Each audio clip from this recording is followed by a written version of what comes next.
আমি সাই থেকে আমার সাইডে বেরিয়ে গর্ত নিয়ে আলাই রাস্তার মধ্যে ফেলাই হ্যাঁ বাগিয়ে বাগিয়ে তাপ গুলিয়ে মারে এলোপাতাড়ি গুলি করছে আমাদের বাড়িতে এসে।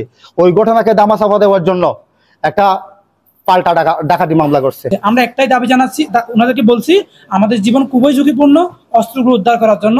গত 24 তারিখ রমজানে সকাল 7:50 আমার বাড়িতে একদল সন্ত্রাসী এসে প্রকাশ্যে গুলি করে। গুলিতে নারী, শিশু, শিক্ষার্থী সহ প্রায় 16 জন আহত হয়। এই ভিডিও দেশ বিদেশে ছড়িয়ে পড়ে। অস্ত্র সন্ত্রাসীরা গুলি করার আজকে 1 মাস পার হলেও এখনো গ্রেপ্তার হয় নাই। অস্ত্র সন্ত্রাসীদের হাতে থাকা সংরক্ষিত অস্ত্র দিয়ে আমাদেরকে আবার হত্যার পরিকল্পনা করতেছে। সেই সাথে অবৈধ ইয়াবা বা অস্ত্রগুলো আমাদের গায়ে দিয়ে ওরা ফাঁসানোর চেষ্টা করতেছে।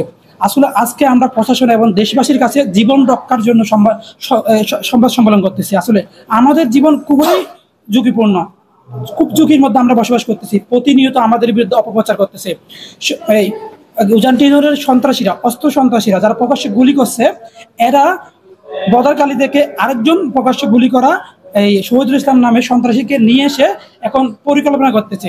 প্রথমত আমাকে এই কক্সবাজার প্রেস ক্লাবে একটা সংবাদ সম্মেলন করছে, সেখানে আমাকে ওরা প্রথমে ছাত্রলীগ ট্যাগ দিছে। ছাত্রলীগ ট্যাগ দিয়ে সংবাদ সম্মেলন করছে। সংবাদ সম্মেলনের পরে আমি ওনাকে বললাম, আপনি আমাকে চিনেন? ও চিনি না। তাহলে ব্যানারের ছবিটা কি আমার সংবাদ সম্মেলন কেন করতেছেন আমার বিরুদ্ধে?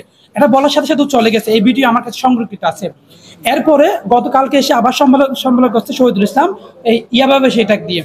পুরো হচ্ছে গিরগিরির মতো রং পাল্টাই। কিছুক্ষণ ইয়াভাবে সেই ট্যাগ দেয়, কিছুক্ষণ ছাত্রলীগ ট্যাগ দেয়, কিছুক্ষণ সমন্বয়ক ট্যাগ দেয়। যখন আওয়ামী লীগ ক্ষমতায় ছিল আমাকে বিএনপি ট্যাগ দিছে। আমরা প্রশাসনের কাছে আমরা বিনীত অনুরোধ জানাচ্ছি, আমরা হচ্ছে স্বরাষ্ট্র মন্ত্রণালয়ে আমরা চিঠি দিছি, ডিআইজি স্যারের কাছে চিঠি দিছি, জেলা প্রশাসকের কাছে চিঠি দিছি, পুলিশ সুপারের কাছে আমরা চিঠি দিছি। সবখান থেকে আমাদেরকে যোগাযোগ করছে। আমরা একটাই দাবি জানাচ্ছি, ওনাদেরকে বলছি আমাদের জীবন খুবই ঝুঁকিপূর্ণ অস্ত্রগুলো উদ্ধার করার জন্য।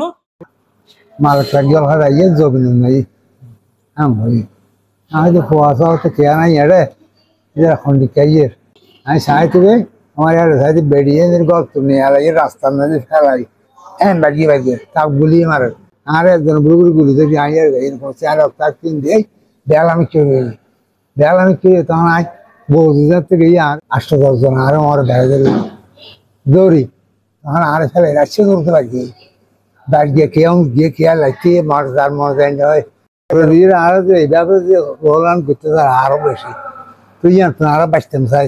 আমি যখন কিছু লোকজন নিয়ে এদেরকে এই অবৈধ ব্যবসার কাজে বাধা দিই, প্রশাসনকে জানানোর চেষ্টা করি, সেই ঘটনাকে কেন্দ্র করে 2021 সালে 9 আগস্ট রাত 10:20 সময় আমাকে ইয়াবা দিয়ে ফাঁসিয়ে দেয়।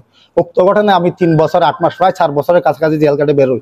ওনারা যে পরিমাণ এলোপাতাড়ি গুলি করছে আমাদের বাড়িতে এসে, ওই ঘটনাকে দামাচাপা দেওয়ার জন্য একটা পাল্টা ডাকাতি মামলা করছে।